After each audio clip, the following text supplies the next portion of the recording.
Listo, chicos, está un poquito lento el internet, entonces, si se cuelga o no alcanzan a escuchar o algo, me avisan, ¿listo? Ya empezó la grabación.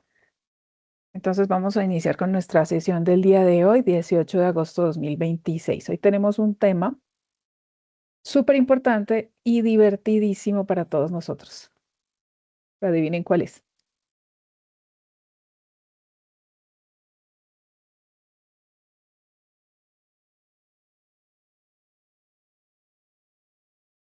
Ni idea, ni idea. Bueno, vamos a ver impuestos. Hoy vamos a empezar con el tema de impuestos o declaraciones tributarias, que es el tema que sigue en nuestra planeación de la fase de ejecución. Tenemos 6 clases en las que vamos a tratar de distribuir este tema de impuestos nacionales, territoriales, eh, directos e indirectos, pero vamos a enfocarnos más que todo en la retención en la fuente y en el IVA, que es como lo que más vamos a manejar nosotros ya en la práctica, ¿no? Digamos que renta es como una, una visión muy general, como de los aspectos a tener en cuenta, renta persona jurídica, y de pronto alcanzamos a ver algo de persona natural. También vamos a ver todo lo que tiene que ver con sanciones y con diligenciamiento de formularios. En su plataforma del Sayuna, ahí donde está el contenido temático que estamos desarrollando, que vamos a empezar a desarrollar a partir de hoy, hay unos videos muy interesantes sobre el diligenciamiento de formularios. Son videos muy específicos que dicen qué cosa va en cada renglón. No sé si de pronto ya tuvieron la oportunidad de ver alguno. Son muy detallados y muy precisos. Hay algunos formularios que han cambiado de acuerdo a algunas actualizaciones, por ejemplo, el de retención en la fuente. Para este año ya tuvo algunos cambios, entonces vamos a verlo como en la última etapa o en la última semana de estas próximas 6 semanas. Vamos a ver formularios y en qué cambiaron frente al que está en la plataforma Sayuna y el que se diligencia hoy en día realmente. Entonces voy a compartir la pantalla para comenzar de lleno con nuestra teoría.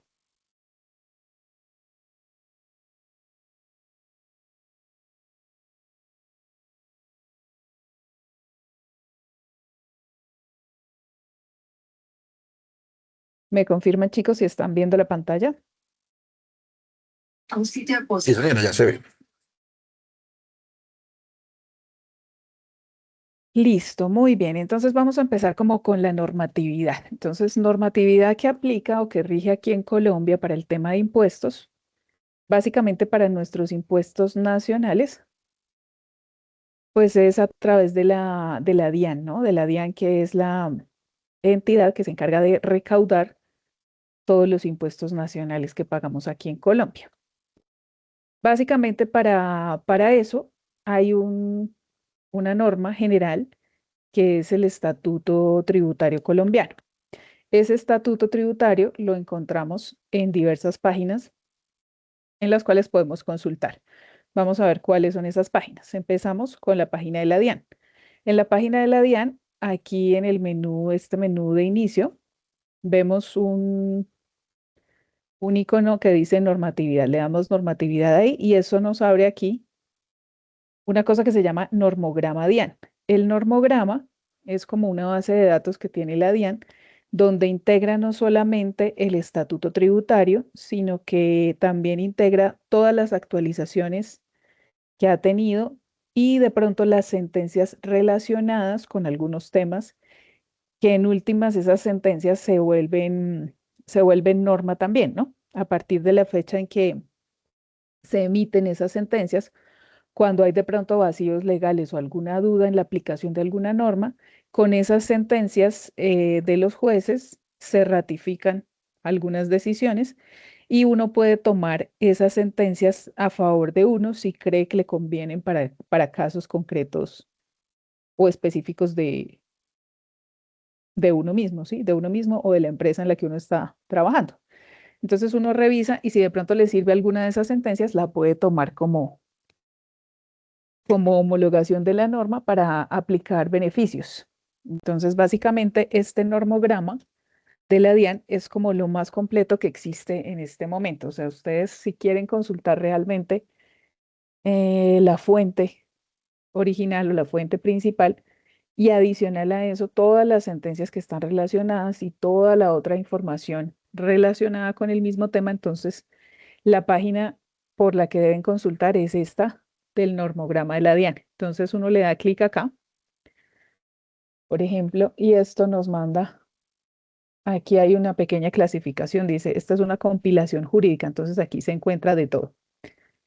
Aquí tenemos novedades y boletines, tenemos el tema tributario específicamente, tenemos un ítem para toda la legislación aduanera, también para la legislación cambiaria, también para normatividad institucional, es decir, cuál es el marco normativo de las acciones que ejerce la DIAN y cómo se encuentran soportadas, y también un icono para encuestas y enlaces. Bueno, eso es para de pronto enlazarse con otras páginas del Estado donde puede uno también consultar algún tipo de normatividad que esté relacionada.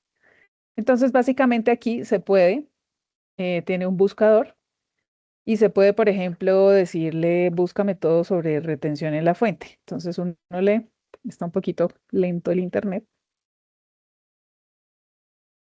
retención en la fuente. Y él inmediatamente me empieza a mostrar o a sacar todo lo que hay relacionado con la retención en la fuente y me dice si está derogado o está vigente. Entonces aquí ya se sabe que lo que está derogado pues no aplica, pero entonces aquí hay algunas modificaciones en cuanto a todos los tipos de normas y resoluciones que hay al respecto. Entonces, si yo quiero de pronto realizar una búsqueda avanzada, le doy aquí búsqueda avanzada y él me da unos indicadores o unos filtros para poder buscar de alguna manera lo relacionado con el tema o la duda específica que se tenga. Ahora, si no encontramos aquí una respuesta concreta a la duda que se tenga, entonces también se puede acceder a esta compilación. Es un poquito difícil para el tema de la búsqueda y de los filtros. Entonces uno puede llamar a la línea de atención al cliente de la DIAN y allí le orientan sobre cómo encontrar cuál es la normatividad que aplica para cada caso concreto. Si le damos aquí en el icono tributario, entonces aquí nos abre la normativa tributaria, empezando por el estatuto tributario, que es como la ley matriz, nuestra ley principal. Y acá tenemos otras leyes con contenido tributario, decretos reglamentarios en materia tributaria, decretos compilados en el decreto único reglamentario en materia tributaria y otros decretos, etcétera, etcétera. Resoluciones de la DIAN, orden administrativa, esto está como en orden de importancia. Entonces uno le da clic aquí, estatuto tributario, que es la base de todo, y aquí empieza a desglosar un montón de cosas. Entonces, el primero que aparece aquí, que es el de 1989, digamos que ese fue la norma que originó el estatuto tributario, pero como les digo, esta que se consulta aquí, pues se encuentra actualizada al día de hoy.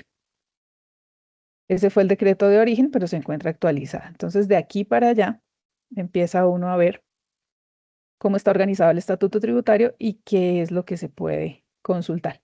Aquí en estos botoncitos verdes, entonces se encuentran concordancias, que son otras leyes u otras normas que concuerdan con este artículo 1, y la doctrina concordante, que es lo mismo, son otro tipo de lecturas que se pueden consultar para complementar este tema. Por ejemplo, en el caso de este artículo primero, el origen de la obligación sustancial, que básicamente hace referencia a por qué se origina la obligación de pagar un impuesto o de pagar un tributo, ¿no? Entonces empezamos por ahí. Y de ahí en adelante, pues sigue toda la normativa en el orden específico de los libros, de los artículos y todo lo demás. Entonces, todo esto también se puede consultar, las notas del editor, la jurisprudencia, la doctrina, etcétera, etcétera. Esta sí es muy complicada. Hay otra página que se llama estatuto.com, que es esta que les voy a mostrar. Y aquí está un poquito más simplificado, no está tan complejo y acá se puede consultar por artículos. Entonces, por ejemplo, aquí, si yo le doy en este buscador el artículo 481, le doy Enter, él me va a sacar inmediatamente el artículo 481, si bienes exentos con derecho a devolución bimestral, y ahí yo puedo consultar. De pronto a veces me trae también aquí donde le dice uno leer más, a veces me trae algunas actualizaciones, como que fue modificado por esta ley o modificado por la otra ley o actualizado, etcétera, etcétera. Entonces se puede consultar perfectamente. Acá está la organización por títulos y aquí está la organización por artículos. Entonces, de acuerdo a lo que se esté buscando o a lo que se esté consultando, se puede consultar por acá o por el buscador.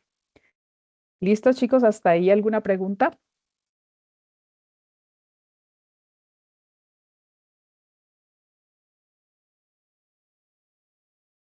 ¿Ninguna? Bueno, entonces continuemos.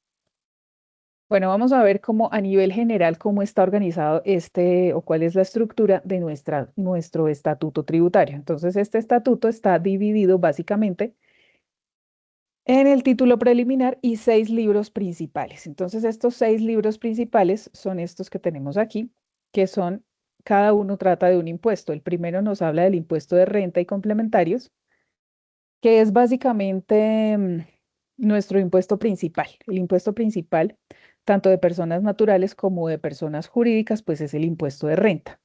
Y el impuesto de renta, como su nombre lo indica, pues grava la renta. ¿Y qué significará la palabra renta? ¿Quién me dice qué significa la palabra renta?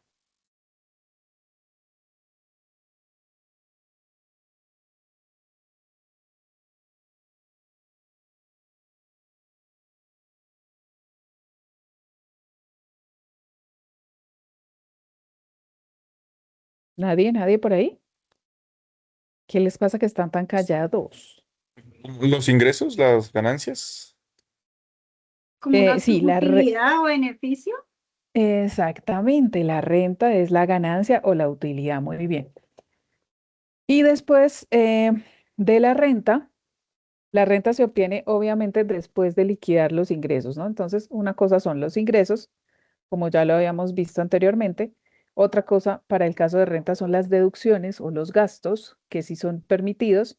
Y después de esa liquidación nos queda la renta. Entonces, sobre esa renta es que se paga el impuesto de renta. Se liquida o se paga el impuesto de renta.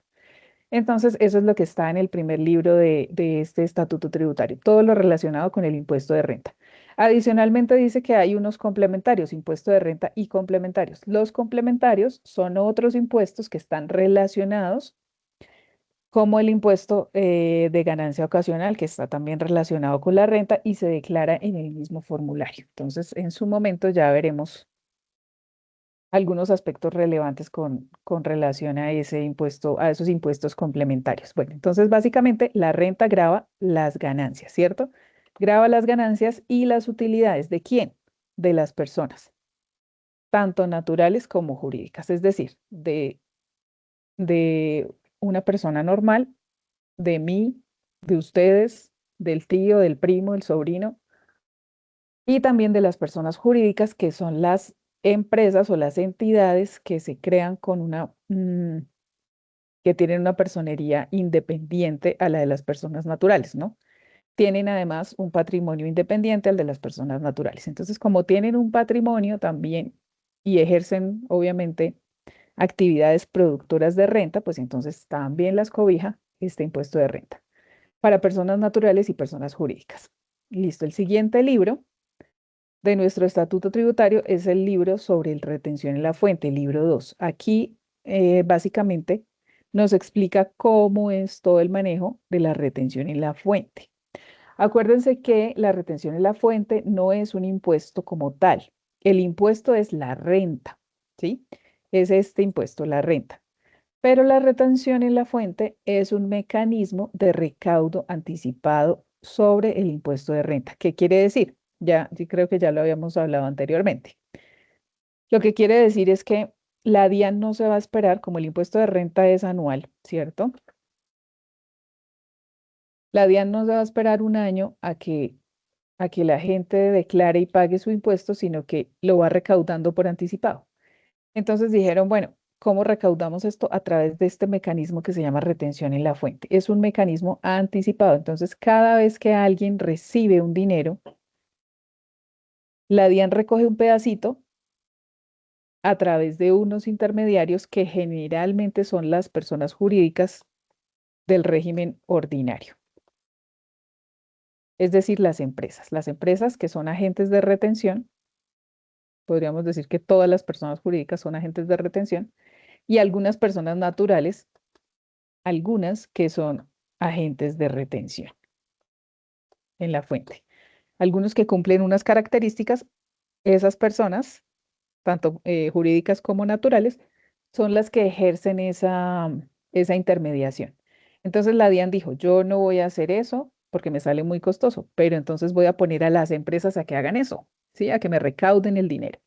Entonces las empresas, cada vez que pagan un dinero a alguien, le practican retención en la fuente, ¿sí? Acuérdense que para la retención en la fuente, punto clave, el que paga es el que retiene siempre. Entonces, acuérdense de eso, el que paga retiene. ¿Cómo funciona? Ya veremos también en una de nuestras siguientes clases. Vamos a dedicar una clase solamente a la retención en la fuente, que no es tan compleja, pero tampoco es tan sencilla. Depende de varios factores. Tenemos que mirar quién es el que vende y quién es el que compra y en qué casos sí aplica la retención, en qué casos no aplica. También hay una tabla donde nos indica las bases sobre las cuales debemos hacer la retención. Nos indica también las tarifas y algunas otras condiciones que se deben cumplir. Entonces eso lo veremos también más al detalle. Ya el siguiente libro, el libro 3, nos habla sobre el impuesto a las ventas o el IVA, ¿no? Entonces es un impuesto indirecto. Este impuesto de renta, acuérdense que el de renta sí es un impuesto directo. ¿Por qué es directo? Porque va sobre la cabeza directamente de la persona natural o de la persona jurídica. Pero el IVA no. El IVA no es un impuesto directo. El IVA se causa únicamente eh, en el consumo de bienes y servicios, es decir, en las compras y ventas, ¿no? Entonces, básicamente, la gran mayoría de actividades comerciales tienen IVA, todo tiene IVA, mejor dicho. Algunos productos tienen una tarifa diferencial y hay unos que están exentos y otros que están excluidos. Eso también lo vamos a ver cuando veamos nuestro capítulo específico del IVA. Bueno, luego tenemos el impuesto de timbre nacional, que es el libro cuarto de este estatuto tributario, grava la formalización de ciertos documentos públicos y privados. Entonces, el timbre se paga básicamente cuando se ejecutan contratos mm, a través de notarías y esos contratos pasan una base, un tope en cuanto al monto, y entonces ahí ya empiezan a generar ese timbre nacional. También se recauda, lo recaudan básicamente las notarías o algunas empresas también pueden recaudar el impuesto de timbre. El impuesto de timbre no lo vamos a ver mucho, realmente no, creo que no nos da el tiempo y tampoco como que no es muy aplicable para nuestro día a día.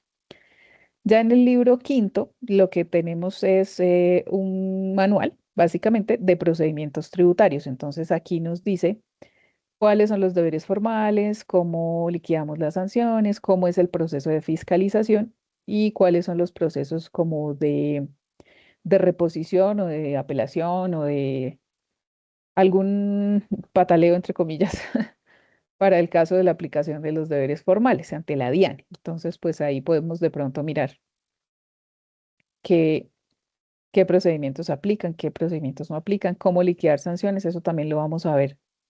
Las sanciones generales que se pueden aplicar, cómo se liquidan y cómo se pagan y todo eso, y en qué casos aplica y en qué casos no, que hoy en día pues hay algunos casos muy específicos. Y ya para el libro sexto, entonces tenemos el gravamen en los movimientos financieros, que es el famosísimo 4 por mil, ¿no? A propósito de terremotos, pues se creó después del terremoto que hubo en el eje cafetero hace como 20 años, supuestamente para recuperar a través de ese 4 por mil las edificaciones y ayudar todo el tema de recuperación de la zona, pero nunca lo quitaron. Entonces ese impuesto, no sé hoy en día No sé hoy en día para qué lo usan realmente, porque esa era la destinación original, ¿no? Pero pues ya después se quedó y ya es dificilísimo que lo lleguen a desmontar, lo cual sería maravilloso porque pues me parece a mi concepto personal que ya tenemos demasiados impuestos aquí en Colombia, entonces pues quitarnos ese sería maravilloso.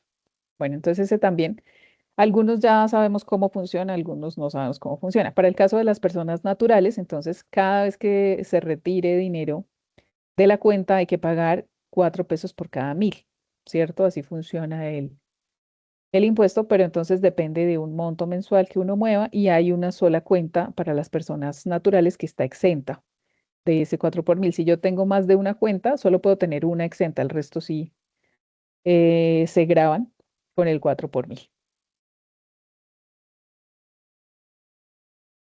Y las empresas, pues obviamente todo lo que muevan por bancos, pues genera inmediatamente el impuesto este del 4 por 1.000. Entonces, este es el contenido general de nuestro estatuto tributario. Ahí encontramos todo lo relacionado con impuestos nacionales. Acuérdense que no solamente nosotros pagamos impuestos nacionales, sino que también pagamos impuestos territoriales. Ya vamos a ver más adelante cómo es el tema de los territoriales. Por ahora estamos viendo nacionales solamente. Entonces, bueno, el marco general, como les comentaba hace un rato, es el decreto 624 de 1989, el cual compila toda la normatividad que regula impuestos administrados por la DIAN. Entonces, esa es la norma base que regula nuestro estatuto tributario, pero hoy en día ha tenido millones de actualizaciones, ¿no? Todos los años prácticamente hay una reforma tributaria.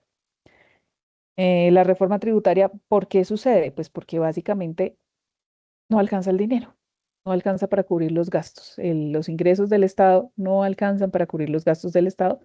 Entonces tienen que hacer reformas y reformas y reformas para aumentar el recaudo o para aumentar la base gravable o para bajar las bases de tributación, para cobijar a más personas cada vez más que lleguen a tributar en algún punto. Entonces, cada cosa se inventan, ¿no? Se inventan una cosa u otra para modificar este estatuto y recaudar más impuestos. Básicamente ese es el objetivo principal. ¿Quiénes son los sujetos del impuesto? Básicamente hay dos sujetos que intervienen en el tema de impuestos en Colombia, impuestos nacionales. Uno es el sujeto activo y otro es el sujeto pasivo. El sujeto activo siempre será el Estado, siempre será la DIAN, a través de la DIAN, ¿no? Que es la entidad destinada para eso. De pronto algún día se acaba la DIAN y crean otra institución, pero básicamente el sujeto activo siempre será el Estado a través de la entidad que el Estado designe para todo el tema de normatividad y recaudo, manejo del tema de los impuestos. Pues la DIAN solamente se encarga de recaudar, ¿no? Recauda el dinero y lo tiene allá disponible para que el Ejecutivo, el Poder Ejecutivo, sea el que administre los recursos a través del presupuesto nacional. Para eso también hay un departamento que se llama la Contaduría General de la Nación, que es la que se encarga de llevar todas las cuentas del Estado, y también hay unos entes de control, pero pues básicamente la DIAN es el que se encarga del recaudo. Ya que si lo gastan o no lo gastan, que si les alcanzó o no les alcanzó, pues ese ya no es tema de la DIAN, ese ya es tema del Ejecutivo. Y el sujeto pasivo, pues siempre seremos todos los demás mortales, personas naturales y personas jurídicas, que somos los que contribuimos a ese sistema, ¿cierto? Los que pagamos impuestos. Entonces, el contribuyente se denomina técnicamente los contribuyentes, personas naturales o personas jurídicas. Y las obligaciones, básicamente, tenemos obligaciones sustanciales que son pagar dinero y obligaciones formales, ¿no? Se divide en ese tipo de dos obligaciones. Unas son las sustanciales y otras son las formales. ¿Cuáles son las sustanciales? Las sustanciales pagar los impuestos, ¿sí? Pero no todo el mundo paga impuestos, depende de muchos juegos normativos y de muchas cosas, de muchos aspectos y variables que se determinan básicamente cada año a través de la normatividad que están expidiendo todos los años para actualizar esos temas. Y la obligación formal o las obligaciones formales, pues son declarar firmar y reportar, básicamente. Entonces, a veces, ¿qué pasa? Que no siempre todos los que declaran pagan, porque a veces hay unos topes que son exentos o unos topes que son excluidos o unos topes que no alcanzan a grabar de pronto para el tema de utilidades y cosas, entonces están por fuera. Pero sí tengo la obligación de declarar. Entonces, por ejemplo, todas las personas jurídicas tienen que declarar sí o sí, así tengan o no tengan ingresos, tengan o no tengan utilidades, tengan o no tengan costos y gastos. ¿M? Y eso para la renta, ¿no? Depende para los otros impuestos si se cumplen unas condiciones específicas o no. También debo firmar esas declaraciones. Ese es un deber formal o una obligación formal. Las personas jurídicas y las personas naturales deben firmar sus declaraciones. Esa firma autoriza o garantiza que yo mismo soy el que estoy presentando la información, que yo mismo soy el que la estoy liquidando. Entonces eso le da como esa seguridad de la información eh, para el caso de soportar el tributo que estamos pagando. ¿M? Y también tenemos el deber o la obligación formal de reportar. Entonces debemos reportar a través de, pues, de otros mecanismos que también se han diseñado para eso, como la información exógena, como eh, estos reportes que se hacen a las entidades de vigilancia y control de cada una de los tipos de negocio que se desarrollan en el país. De pronto también a través del sistema bancario y otro montón de cosas, entonces tenemos también esa obligación formal. Y bueno, principales, ¿no? Porque de ahí se derivan otro montón de obligaciones que, dependiendo de casos concretos, pues hay unas que aplican y otras que no aplican tanto. Hasta ahí, chicos, como la normatividad general, ¿alguna pregunta?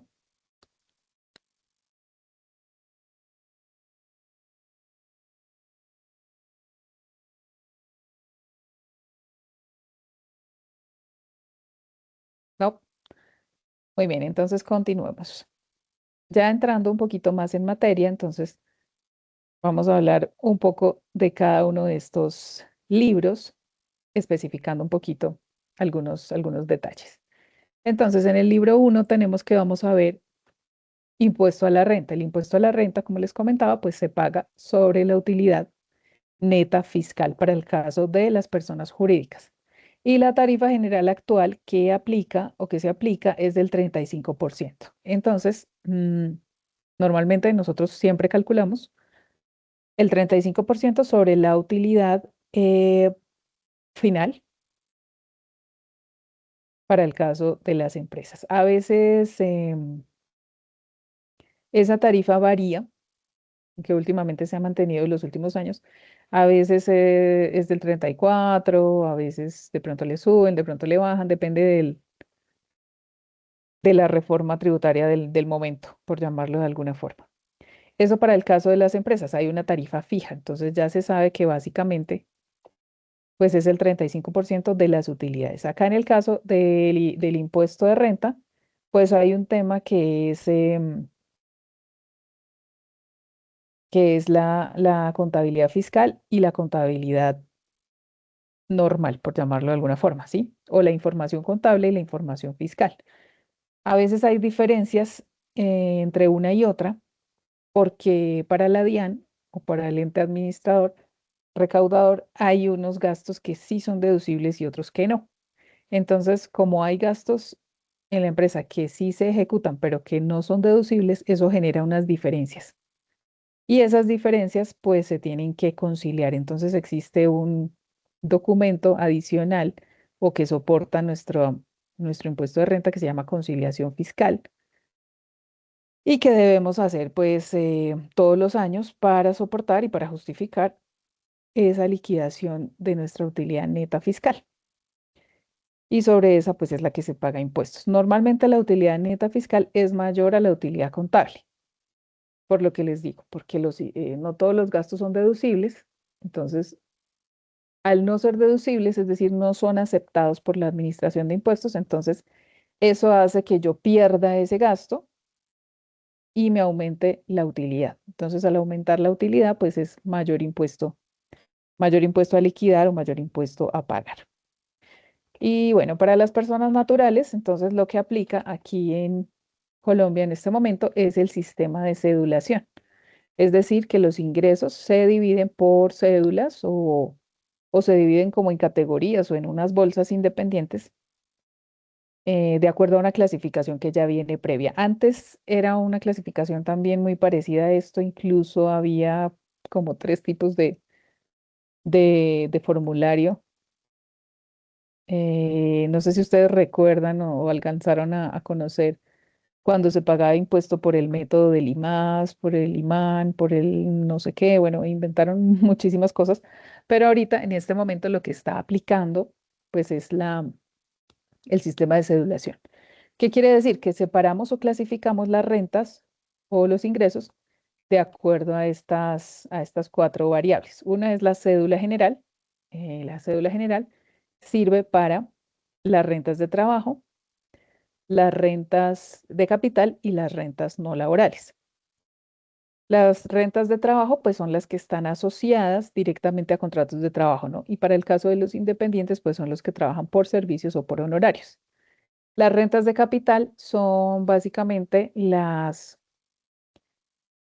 eh, las relacionadas como de pronto con rendimientos financieros, con inversiones, bueno, el término real es rentistas de capital, que son, por ejemplo, los que tienen propiedades y reciben arriendos, los que tienen inversiones y reciben rendimientos y todo este tipo de cosas son las rentas relacionadas con la inversión de capital.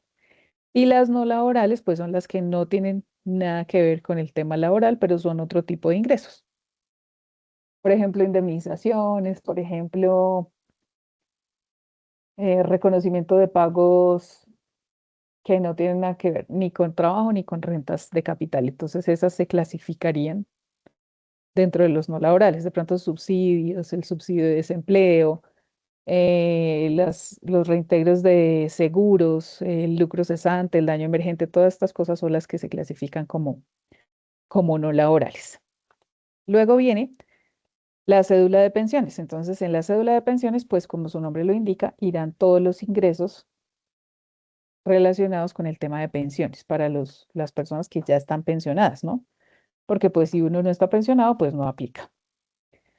Y también hay una cédula para dividendos y participaciones. Dividendos y participaciones es cuando yo recibo utilidades por inversiones que tenga en empresas, en personas jurídicas que me pagan a mí dividendos. Entonces, por ejemplo, las personas que no sé si se acuerdan ustedes que en una época Ecopetrol vendió acciones y algunas personas compraron esas acciones de Ecopetrol. También Bancolombia hizo lo mismo, Acerías Paz del Río también hizo lo mismo en su determinado momento. Y pues estas personas que compraron esas acciones o esas inversiones reciben anualmente unos dividendos. Entonces esos dividendos se declaran en esa cédula. También para el caso de participaciones, cuentas en participación, contratos de participación y todo este tipo de cosas van en esa cédula. Y aquí están los complementarios a la renta, que son las ganancias ocasionales. Entonces, una ganancia ocasional es cuando yo recibo un dinero que no está relacionado con ninguna de las cédulas anteriores. No es cédula general, no es cédula de pensiones, no es cédula de dividendos, entonces se clasificaría como ganancia ocasional.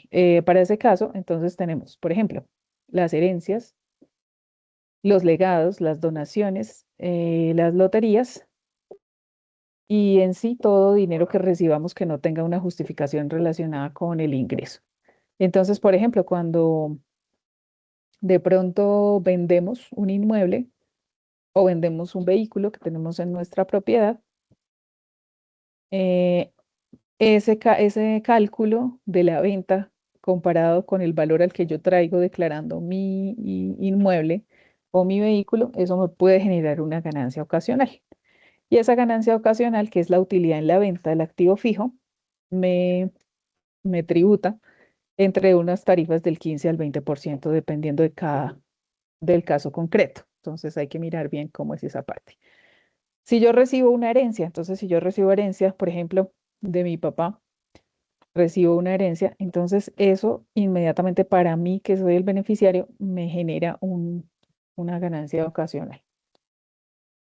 Lo mismo sucede con las loterías, las rifas y las donaciones, ¿no? Entonces, por eso hay que tener cuidado con esas transferencias de propiedad, porque a veces no tenemos cuidado cómo estamos declarando los inmuebles o los bienes y a la hora de vender, entonces, si mostramos una utilidad muy grande, pues nos toca pagar una ganancia ocasional, ¿cierto?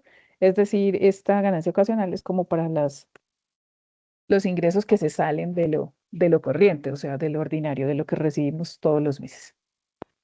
Estas cédulas, estos modulitos por cédulas se reflejan también en el formulario que nosotros estamos reportando esa información a la DIAN y liquidando esa información. Entonces, cada una de esas cédulas tiene sus deducciones propias y tiene su liquidación aparte. Al final, se suma una renta líquida total, donde nos suman las de cada una de esas cédulas, y ahí es donde nos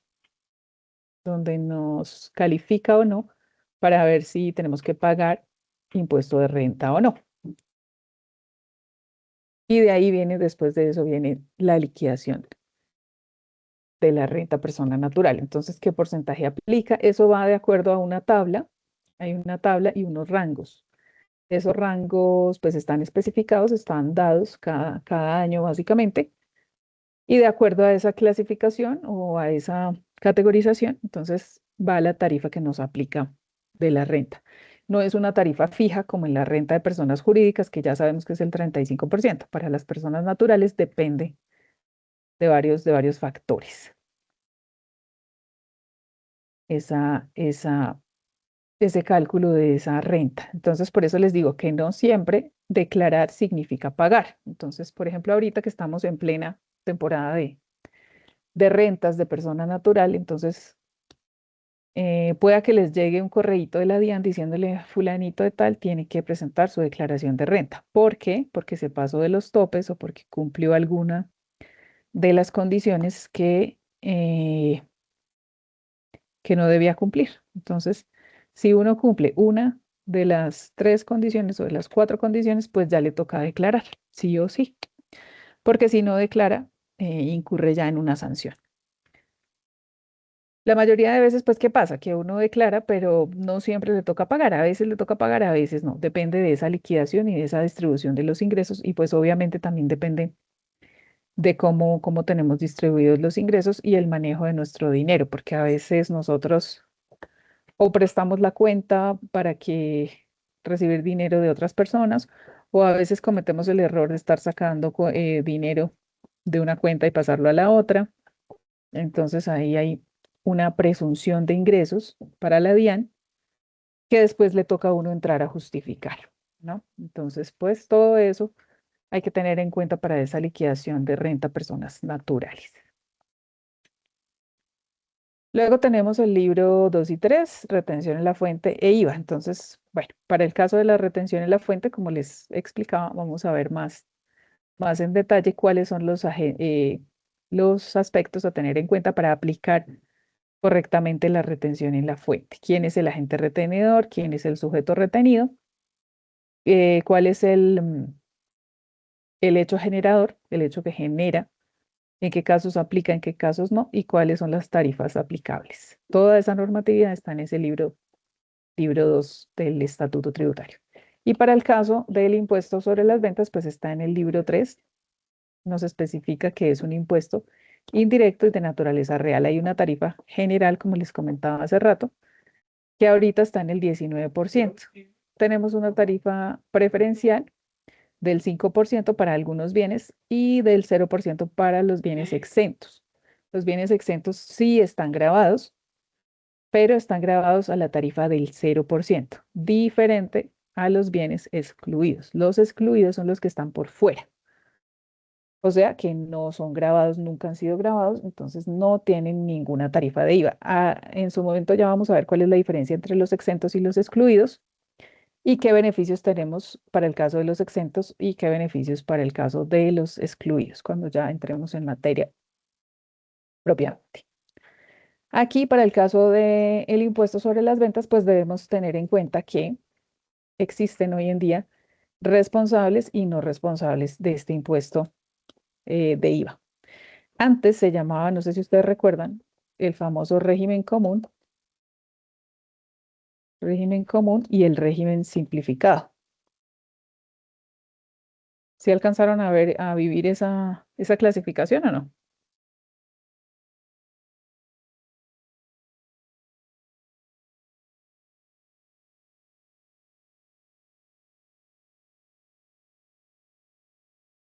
¿No? ¿Sí? ¿Ni Nosotros idea? somos jóvenes. ¿Ah? Somos jóvenes ¿De cuántos años estamos hablando? de poquitos. ¿Qué rango de edades? Todos están de 22 para abajo hasta 16. Ah, no, entonces ninguno sabe qué es el régimen común y el régimen simplificado. Antes existía esa clasificación de régimen común y régimen simplificado. Ahorita, digamos que todo el mundo lo confunde porque la terminología es muy similar. Entonces dicen que el régimen simplificado es igual al régimen simple y no, es una gran equivocación. Entonces aquí vamos a ver exactamente cuáles son esas diferencias. Hoy en día ya no existe régimen común, ni existe régimen simplificado. Existen los responsables y los no responsables. Podríamos decir que los del régimen común son los que sí hoy en día se denominan responsables y los del régimen simplificado son los que hoy en día se denominan como no responsables, es decir, las personas naturales o los que no ejercen actividades grabadas con el IVA. Y adicional a esto, pues hay otro régimen que se inventaron últimamente, como de 2 años para acá, 3 años para acá, que es el régimen simple. El régimen simple. Entonces hay otro que se llama régimen ordinario, y ahí es donde estamos todos, ¿no? Ese es el montón. Los del montón estamos en el régimen ordinario. También hay otro que se llama régimen especial, o régimen de tributación especial, el de RTE, que es para las entidades sin ánimo de lucro, ¿cierto? Las ESAI. Y el régimen simple, que es un régimen relativamente nuevo, que tiene unas características especiales, unos beneficios especiales que son muy, muy específicos también de su régimen. Eh, lo que hace el régimen simple es que da algunos beneficios que se juntan los impuestos todos en un solo impuesto, entonces hay una declaración que es simplificada, entonces no tengo que hacer todo ese montón de declaraciones que hace una empresa normal, sino que en una sola declaración ya yo estoy integrando todos los impuestos y pagando una menor tarifa, ¿no? Entonces este tiene sus beneficios pertenecer a ese régimen simple. ¿Depende de qué? De las actividades económicas que yo vaya a desarrollar, ¿m? Y de los montos de ingresos. Entonces hay un tope. Yo creo, no recuerdo, creo que es como 8.000 millones en el año, algo así es el tope de ventas, pero lo confirmaré para cuando les esté especificando bien, bien ese tema. Y ya para el libro quinto, entonces tenemos procedimientos y definiciones, lo que les decía hace rato. Entonces, la firmeza de las declaraciones. ¿A qué hace referencia la firmeza?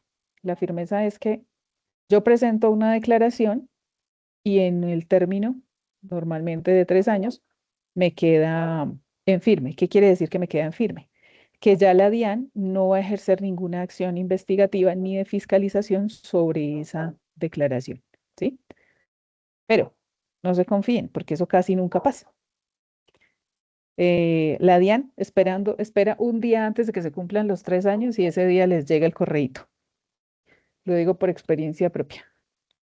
Ha pasado 50.000 millones de veces. Entonces, la firmeza de las declaraciones, en qué casos quedan firme y cuáles son los periodos que se utilizan y cómo es para obtener ese beneficio de la firmeza de las declaraciones. El beneficio es que si logramos pasar ese tiempo, pues ya no nos van a fiscalizar esa declaración o esa información exógena, porque también aplica para los reportes de información exógena. Y luego viene ya todo el tema del régimen sancionatorio. Entonces, ¿cuáles son las sanciones que aplican? ¿Cómo se aplican? ¿Cómo se liquidan? ¿Cuánto toca pagar? ¿Cuál es la sanción mínima? Y todo este tipo de cosas. Básicamente, tenemos la sanción por extemporaneidad. ¿Qué quiere decir? Que no declaré cuando tenía que declarar, entonces está extemporáneo. O sea que está fuera del tiempo, ¿sí? No declaré cuando tocaba. Como es extemporánea, entonces eso me lleva una sanción.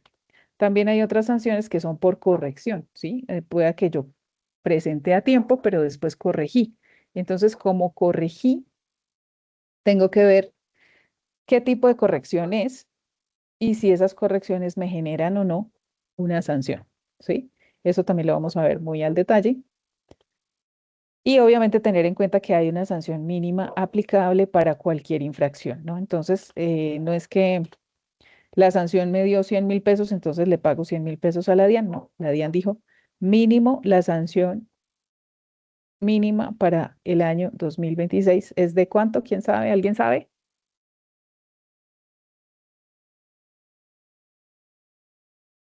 ¿Alguno de ustedes sabe cuánto es la sanción mínima? Como 480.000 pesos, si no es un poquito más. Eso era como que el año pasado. Entonces 580. La sanción mínima es de 524.000 pesitos para este año. Profe, una pregunta.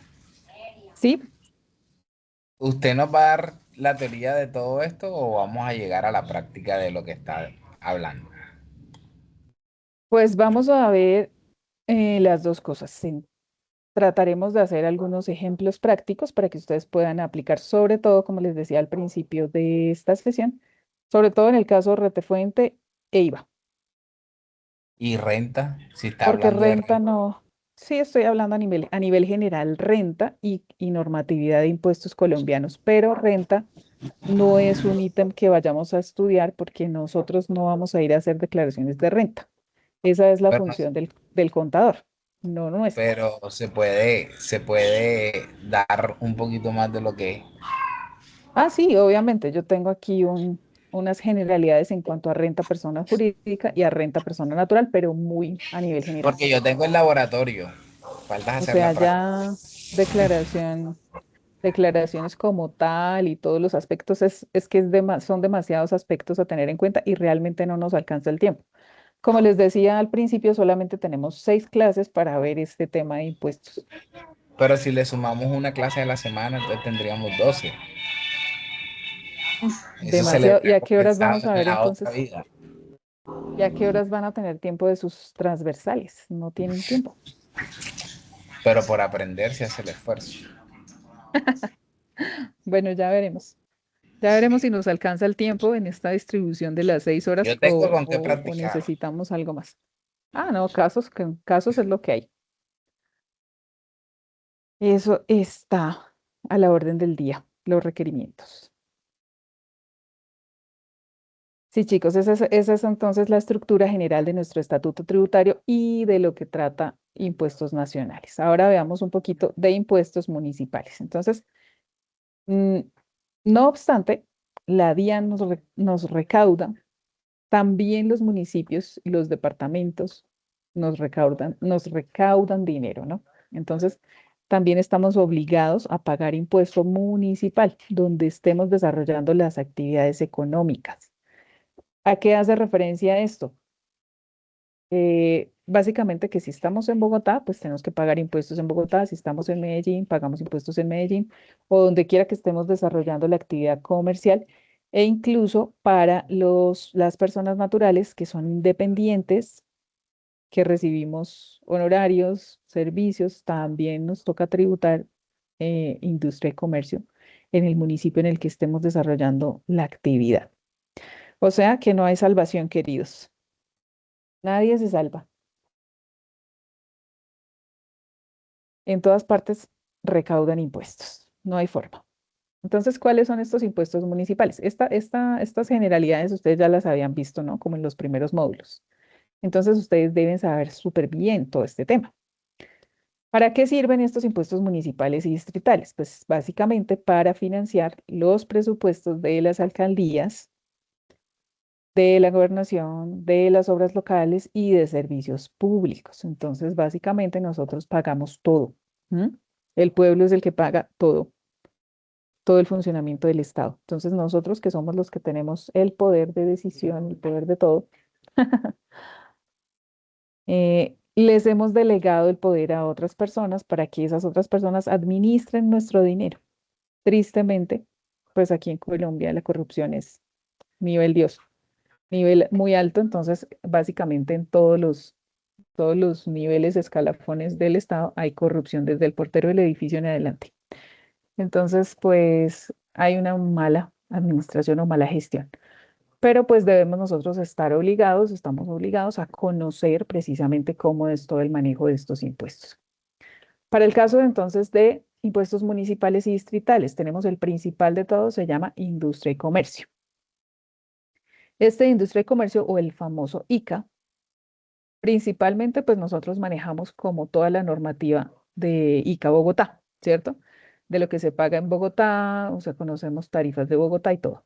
Pero en todos los demás municipios también hay una reglamentación y una normatividad. Entonces hay un estatuto tributario o estatuto de rentas, a veces lo llaman, para el caso de cada municipio o departamento. Entonces, si ustedes tienen sede en Medellín, en Cartagena, en Barranquilla, en el Amazonas, en donde quiera que estén sus puntos de generación de ingresos, tienen que ir a buscar allá en la administración municipal cuál es el estatuto de rentas o el estatuto que rige el cobro de estos impuestos municipales y distritales.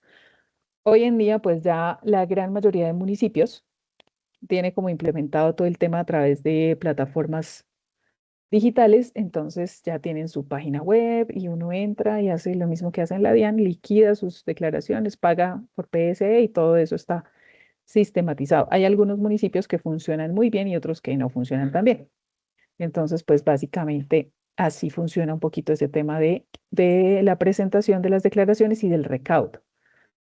Impuesto de industria y comercio, ¿qué grava o qué es lo que está gravando? Es la realización de actividades industriales, comerciales o de servicios en la jurisdicción municipal, ya sea de forma permanente o de forma ocasional. Entonces, si yo tengo un establecimiento de comercio en un municipio, cualquiera que sea, sí o sí tengo que pagar industria y comercio.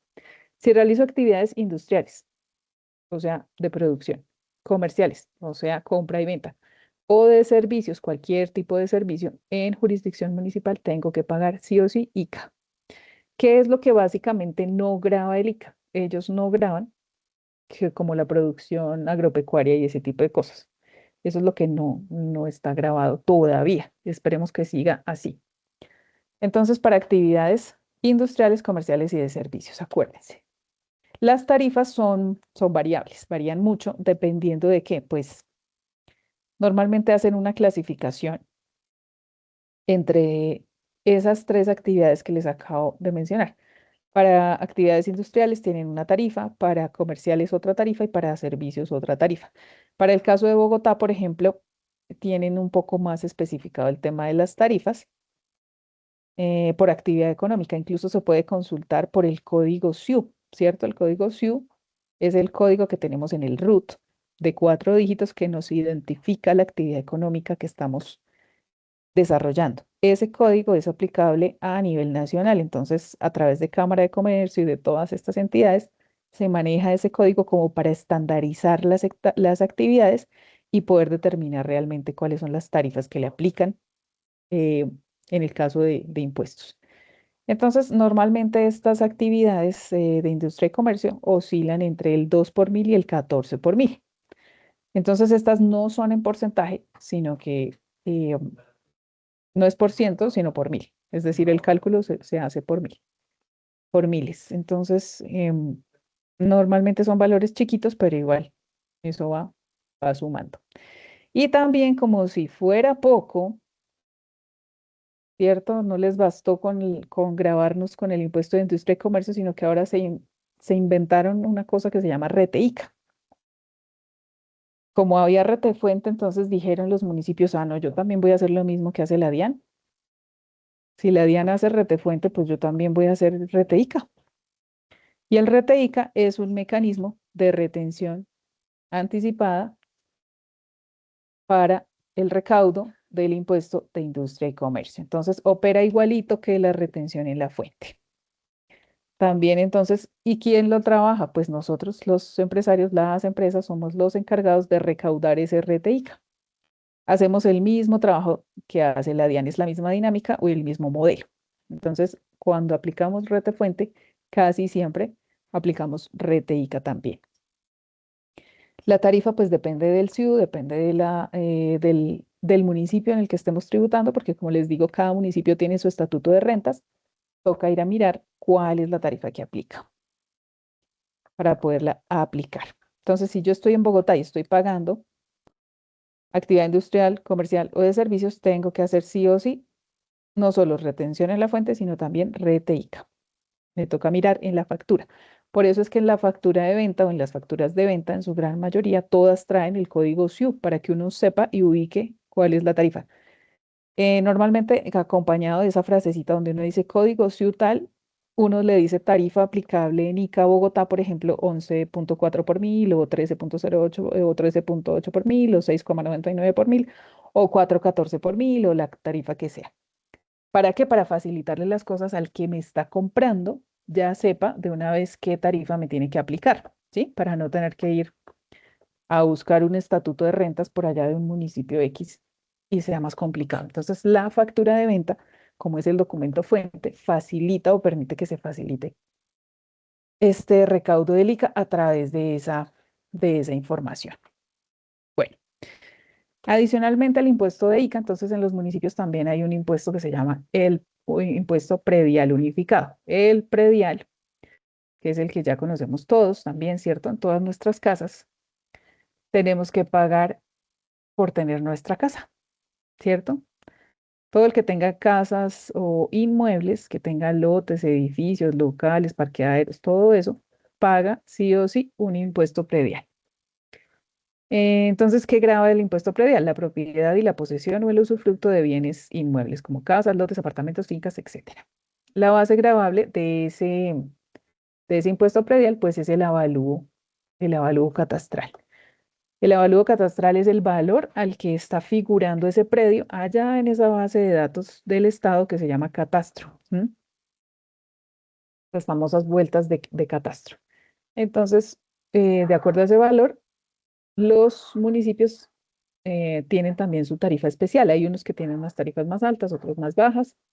Ellos tienen autonomía para aplicar esas tarifas, entonces por eso es que a veces en algunos municipios pues uno ve como que hacen protestas porque que se les subió mucho el predial, que le subieron la base gravable, que el Instituto Agustín Codazzi está eh, evaluando nuevamente cuáles son los valores de los autoavalúos, de los valores de los predios, y al subir esos avalúos, pues obviamente sube el impuesto y ahí es donde se generan los problemas que ya conocemos nosotros del día a día del pago de impuestos. Listo, pero no solo si tenemos casa pagamos impuesto, también si tenemos vehículos, ¿no? Entonces, impuesto a los vehículos es un impuesto que grava también la propiedad del vehículo. Entonces, el que tenga carro también tiene que pagar ese impuesto de vehículos automotores. Entonces, la propiedad de los vehículos grabados matriculados en el municipio o en el departamento. Entonces, si yo tengo mi carro, las placas son de Bogotá, entonces yo pago el impuesto de vehículos en Bogotá. Si lo tengo en Medellín, pues pago mi impuesto del vehículo en Medellín. También el municipio o el lugar es autónomo en el cuanto al tema de las tarifas que puede cobrar por estos impuestos, entonces por eso a veces hay como cierta especulación en cuanto a tema de tarifas de impuestos de vehículos. A veces le dan a uno descuentos adicionales si uno traslada la cuenta, ¿cierto? Nos dan descuento el primer año, el segundo año, el tercer año para que uno traslade y uno hace ese traslado de propiedad del vehículo. Pasa, por ejemplo, las placas de Bogotá, las pasa aquí a Boyacá y aquí en Boyacá hay un descuento. Si no estoy mal, del 50% para el primer año y del 20% para el segundo año y así. Entonces uno por ganarse el descuento, pues uno hace el trámite de traspasar ese registro de la propiedad del vehículo a otro municipio. No sé si han visto de pronto muchos vehículos esos vehículos que son como de alta gama, Ferrari, Lamborghinis, Toyotas, esas extra Toyotas gigantescas que valen como 1.000 millones de pesos, a veces las ve uno por ahí rodando con placas de un municipio que se llama Villa del Rosario y uno dice, jue madre, pero ¿dónde queda Villa del Rosario? Ni idea, ¿cierto? ¿Sí saben dónde queda Villa del Rosario?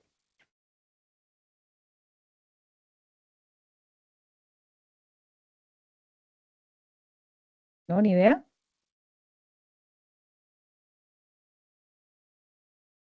Pues es un municipio por allá súper lejos, cerca del área metropolitana de Cúcuta, donde hay unos descuentazos por ir a registrar el vehículo allá. Entonces, por eso esos vehículos de alta gama, la gran mayoría de vehículos, van y los registran allá en ese municipio porque tiene descuentos especiales. Entonces, la gente por ganarse el descuento va y los registra por allá, súper lejos. Y ni siquiera sabíamos dónde quedaba, ¿cierto? Yo nunca sabía, nunca supe, tenía la curiosidad. Bueno, eso para los municipales. Ahora tenemos otros impuestos que son departamentales. Entonces, no obstante, con que la ciudad, el municipio nos cobra impuestos del departamento, ahora dijo, yo también les voy a cobrar impuestos, porque no es justo, todos recibiendo y yo no, pues el departamento también dijo, voy a recibir. Entonces, en los departamentos se paga impuesto al consumo de licores, vinos y similares, ¿no?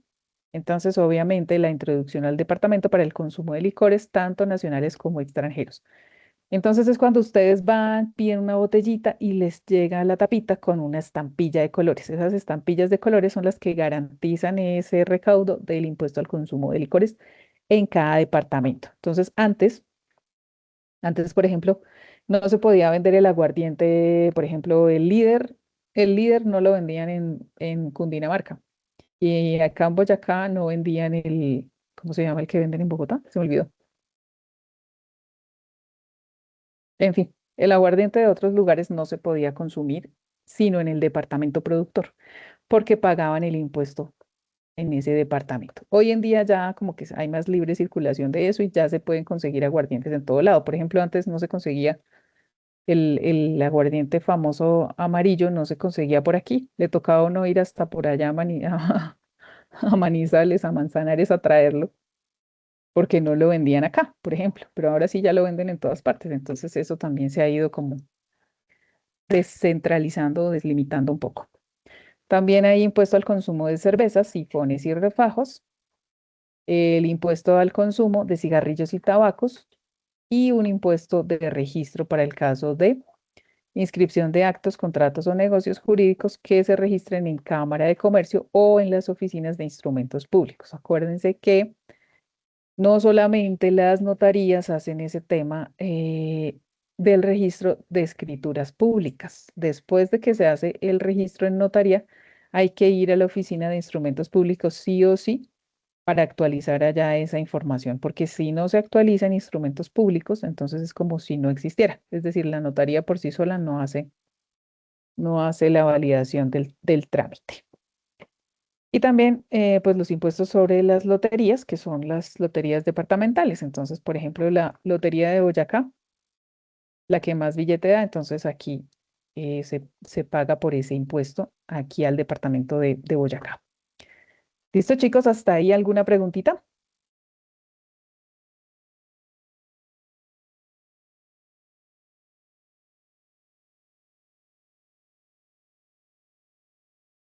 No, ninguna.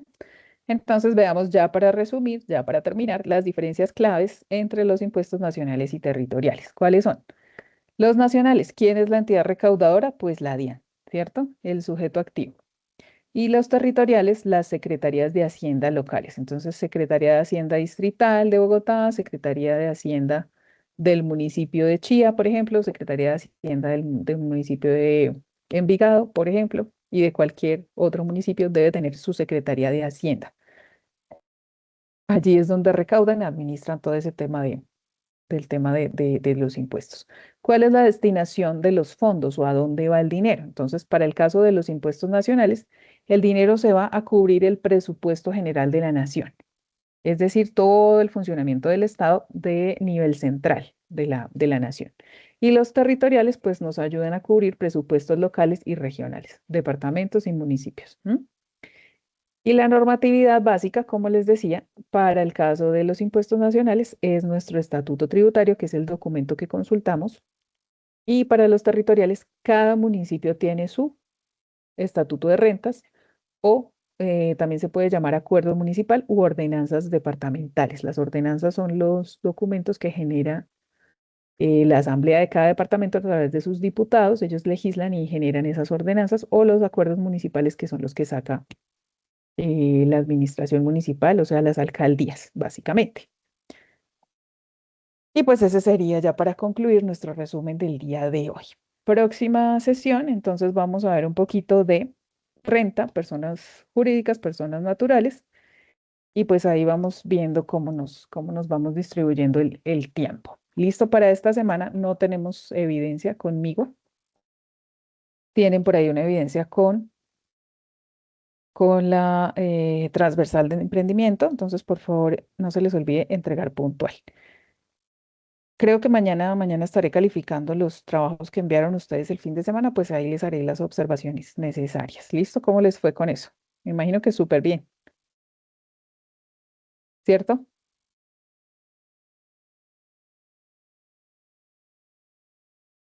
Súper bien Profe, esos talleres. Sí, cuéntanos, Jessica. hola, profe, espero que me encuentre muy bien. En el momento, pues yo estoy acá en Cali y pues mi casa se vio bastante afectada y no he podido, ahorita estuve porque pude entrar al internet de los datos, pero no he Sí, tenido energía, no he tenido nada en mi casa, entonces no he podido entregar nada en el momento. Estoy sin claro. computador. Ujú. Entonces, pues yo me apunté en el grupo, pues yo soy de acá de Cali Ujú. y entonces pues entré precisamente aquí a decirle, igual de todas maneras voy a tratar de ponerme al día esta semana lo que más yo pueda. Listo, dale, no te preocupes. Nosotros tenemos sí previsto que vamos a dar los plazos necesarios para todos los afectados por este terremoto. Igual te puedes comunicar, si no es conmigo directamente, a través de nuestra monitora Natalia, entonces con ella también te puedes Sí, comunicar por si claro. necesitas ayuda en algo, de pronto si necesitas que alguien te suba el documento a la plataforma, te haga la entrega o alguna cosa, también podemos ayudarte con eso, ¿vale? Bueno, pues, igual yo voy a tratar de ponerme al día esta semana lo que más pueda. De todas maneras, muchas gracias. Listo, Jessica, con muchísimo gusto.